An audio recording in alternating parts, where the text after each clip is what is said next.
vous raconter brièvement un aperçu de notre histoire ici à Maskinongé. Comment ça a commencé? C'est une grosse aventure. Le territoire ici, avant 1700, n'était pas exploité. C'était un territoire algonquin. Et de temps à autre, les Iroquois de la région de Montréal venaient faire un tour pour la chasse, entre autres. Mais pour revenir à celui qui a fondé la seigneurie, M. Joseph Petit-Bruno, lui, il avait pris possession de ce territoire-là en 1686. Mais aller jusqu'en 1700, il ne l'a jamais exploité. Pourquoi? On ne le sait pas.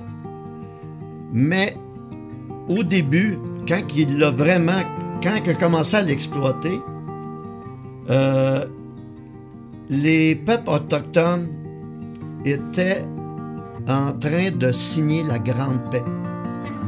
Donc, peut-être qu'à ce moment-là, c'était plus propice de commencer à défricher les terres et commencer à vendre des parcelles de terrain aux colons.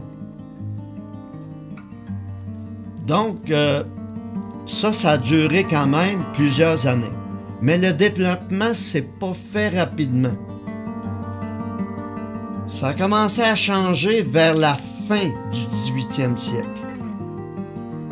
Quand James Cuthbert a acheté la seigneurie de Maskinongé. Et entre-temps, il y avait un dénommé Jean Sicard de Carufel, que lui, il avait acheté une partie de la seigneurie de Maskinongé, mais sur le coteau, sur le plateau. Cette seigneurie-là était quand même assez populaire au niveau du développement. Les terres étaient fertiles. Tandis que en bas, à la seigneurie de Maskinongé, il y avait une contrainte. C'était la baie des Atokas, une immense étendue d'eau que les colons ne pouvaient pas exploiter. Mais je vais vous revenir là-dessus plus tard. Tandis que là, M. Cuthbert était le premier à exploiter un moulin à scie près de la chute, en plein cœur de ce qui va devenir le village aujourd'hui. Mais il n'y avait pas de maison à cette époque-là. Il y avait seulement son moulin à scie. Puis c'était correct pour lui. Là, on avance en 1813 environ. Mais suite à ça, un petit peu plus au nord, près de la seigneurie de Carufel, ben là, il s'est développé comme un semblant de village. Il y avait quand même une église qui a été construite en 1783, magasin général. Il y avait plusieurs notables, des notaires, des médecins. C'était pas un village condensé, mais c'était comme un rang bien développé. C'était le chemin du roi, d'ailleurs. C'était la route entre Québec et Montréal. Et il est arrivé des Américains. Tu sais, il y avait toujours l'exploitation forestière à l'époque. Toutes les rivières de la Mauricie, en grande partie, les plus populaires, le Saint-Maurice, la rivière du Loup, la rivière Maskinongé, bon, mais servait à ceux qui exploitaient le bois pour faire descendre les bio jusqu'à les scieries qui étaient plus au sud. Bon, ben, Maskinongé n'a pas fait exception. Les frères Ward ont commencé vers le milieu des années 1800, 1845 environ. Bon, l'exploitation d'une nouvelle scierie pour remplacer celle de M. Cuthbert, qui était plus petite, et un moulin à farine. et un moulin à carder pour le lin et la laine. Ça prenait ça pour les vêtements. Donc ça a créé un développement majeur pour faire de Maskinongé ce qu'il est aujourd'hui. Parce que le cœur est encore là. C'est sûr que les scieries ne sont plus en place aujourd'hui, ni le moulin à carder, mais on a encore des photos de cette époque-là. Donc, éventuellement, ça a roulé quand même assez rondement jusqu'au début des années... jusqu'au début, excusez-moi, du 20e siècle. Même le moulin à scie a roulé jusqu'en 1974. Si on revient au début du 20e siècle, il y a eu les Premières Guerres mondiales, il y a eu la Grande Dépression de 1929 qui a fait très mal. Il y a des commerces qui ont fait faillite. Puis suite à ça, il y a eu, après la Deuxième Guerre mondiale, il y a eu comme un renouveau. Si on recule au premier règne de M. Maurice Duplessis, son premier mandat, il a fait faire la route nationale. Ça fait le chemin du roi tel qu'on le connaissait à l'époque. C'est devenu une belle route, plus large, plus linéaire, parce que l'autre route d'avant, c'était en serpentin. Puis entre Québec et Montréal, je crois que ce chemin-là passait sur le chemin de fer à 45 endroits. Ça causait bien souvent des accidents. Donc, pour venir au règne de M. Duplessis, mais cette route-là a permis à certaines municipalités de développer de chaque côté de cette route nationale-là. Donc, mais Maskinongé, qu'est-ce que ça a fait? Le maire de l'époque, avec le conseil, ils ont pu acquérir des terrains qu'ils ont vendus à des entrepreneurs comme Rosaire Saint-Cyr, qui a parti les produits Caillette en 1951. Il y a eu des hôtels, l'Hôtel Royal, l'Hôtel Picardie, le Motel Picardie, des restaurants, le chalet, le chaudron, le vieux chaudron, les industries Maskinongé Furniture, une grosse entreprise de meubles. Ça fait l'économie allait super bien. Ça a fait travailler les gens de la place. Et il y a même des gens de l'extérieur qui venaient travailler ici à Maskinongé, qui, à leur tour, sont venus s'installer à Maskinongé. Donc, c'était un essor considérable pour l'époque. Et si on continue dans le temps, on connaît, il y a eu quand même une fin à cette route nationale-là. Pas une fin en tant que telle, mais disons que l'autoroute qu'on construit au milieu des années 70, ça a eu l'effet inverse. Ça a comme nuit à l'économie de la place, parce que les gens ne passaient plus à 138. Et finalement, il y a des commerces qui ont fermé. Il y a un événement majeur qui a eu lieu le 27 août 1991 qui a détruit tout près d'une 34 maisons ici à Maskinongé. Ça a détruit même quelques industries. Donc, au final, Maskinongé s'est développé quand même et on a eu quelques séries un boom résidentiel. Maskinongé est aujourd'hui à 2411 de population, mais il y a beaucoup plus de maisons qu'auparavant.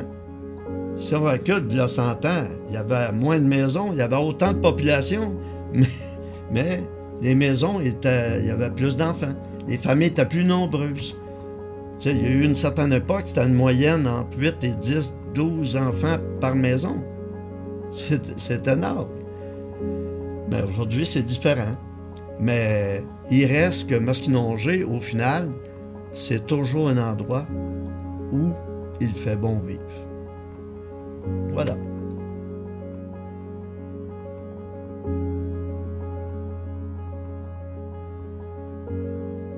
Bonjour, moi je suis Roger Michaud, maire de la municipalité de Maskinongé.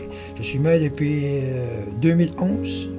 1er avril 2011. C'était pas un poisson, c'est réellement le 1er avril que j'étais officiellement maire de la municipalité de Maskinongé. Mais avant d'être maire, que j'ai remplacé notre ancien maire qui était décédé par maladie, j'ai été conseiller, je suis arrivé comme conseiller à la municipalité en 1989. Pour un mandat, mais depuis ce temps-là, je suis encore ici. Fait que le monde est moins aimé, je crois. Et il y a eu beaucoup de rénovations depuis que je suis arrivé, beaucoup de, c'est sûr, de développement qui s'est fait touristique. Au niveau touristique, on a eu beaucoup avec le lac Saint-Pierre et ça attire beaucoup de monde. Puis aussi au niveau du tourisme, avec mon collègue vous a sûrement parlé du magasin Général Lebrun avant moi, fait que ça attire beaucoup de monde. C'est historique, c'est un magasin général historique, fait que ça attire le monde. Un peu des autres municipalités, toutes les municipalités ont un peu le cachet, et nous, notre cachet, c'est ça un peu. On a le lac Saint-Pierre qui nous aide beaucoup, mais on a toujours le patrimoine bâti qu'on a, qui fait beaucoup jaser pour Maskinongé. On avait d'autres commerces qui, malheureusement, comme le restaurant de la Coyette qui a fermé, qui était reconnu mondialement, mais qui n'est plus aujourd'hui, faute de fonds de la compagnie qui l'a, qui, elle, c'est pas un intérêt pour elle touristique, mais pour nous, c'était touristique. On a au niveau touristique aussi les cerises de Maskinongé qui ont fait une renommée, puis sont encore renommées dans, je pense, à travers la province de Québec puis du Canada au complet. Fait que c'est des attraits touristiques qui amènent le tourisme à Maskinongé. Moi, je vais vous parler un peu du développement qu'on a fait depuis que je suis ici, parce qu'avant ça, les autres maires ont travaillé beaucoup, tout le monde a travaillé pour le bien de la municipalité, pour le bien des citoyens. Et moi, depuis 2011, j'ai fait beaucoup d'investissement avec mon conseil. J'ai toujours eu des conseillers qui m'appuyaient dans les demandes que je faisais et aussi la population qui nous appuyait. Et ça, c'est très important. Si vous avez un conseil divisé, mais la population est divisée. Si vous avez un conseil uni, généralement, la population est unie, elle nous suit en arrière. Et on voit par le service de loisirs, la nouvelle bâtisse du service de loisirs. Au niveau des loisirs aussi, on a le toit, sa patinoire qu'on a fait récemment, durant la pandémie, qui a coûté assez cher, mais que c'est quand même, pour Maskinongé, c'est quand même quelque chose de bien. On a le centre communautaire qu'on a agrandi en 2014. Et une chance qu'on a agrandi en 2014, parce qu'en 2017, on avait 2 écoles dans le village.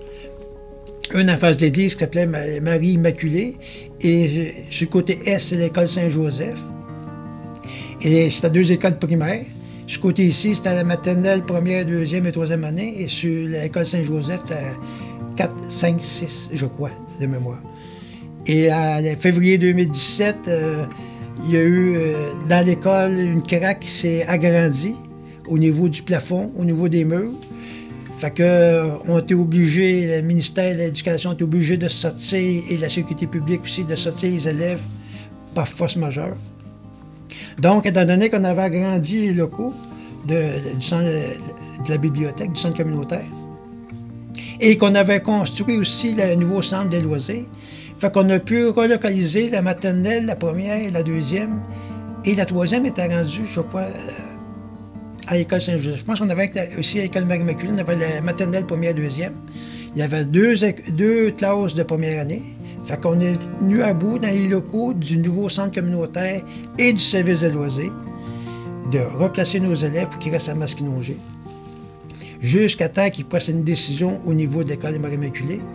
Lorsqu'ils ont fait des tests, il ne faut pas garantir la stabilité du sol. Donc, on est arrivé à un projet, c'était le projet du Lab École, qu'on a appuyé fortement avec le député du temps, pour qu'on puisse avoir une nouvelle école, parce que c'était pas, était pas construisible, on ne pouvait pas rénover l'école Marie-Immaculée. Donc, on se retrouvait avec seulement une école, puis on avait besoin des 2 écoles.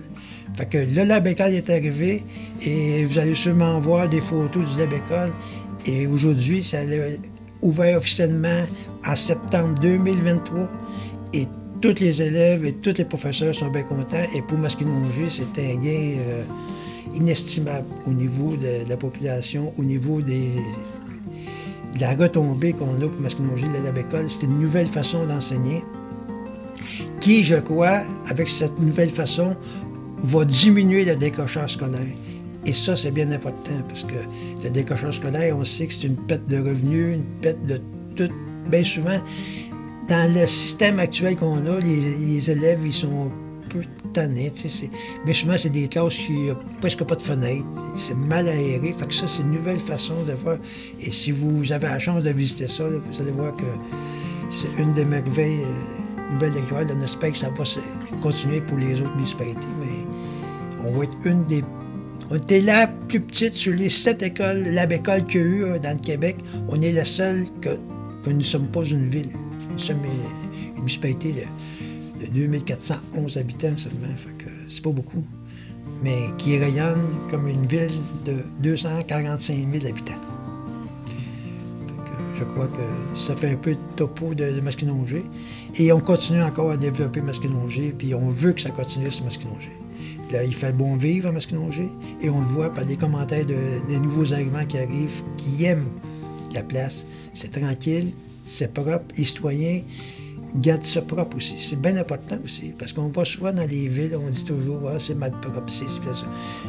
Mais t'as beau travailler au niveau de la municipalité, mais tu as toujours une part du citoyen là-dedans qui est responsable du bon fonctionnement d'une municipalité. C'est beau critiquer, mais il faut que tout le monde mette la pâte à la main ou la main à la pâte, quelque chose du genre. Et Masquinongé, c'est ça qui arrive.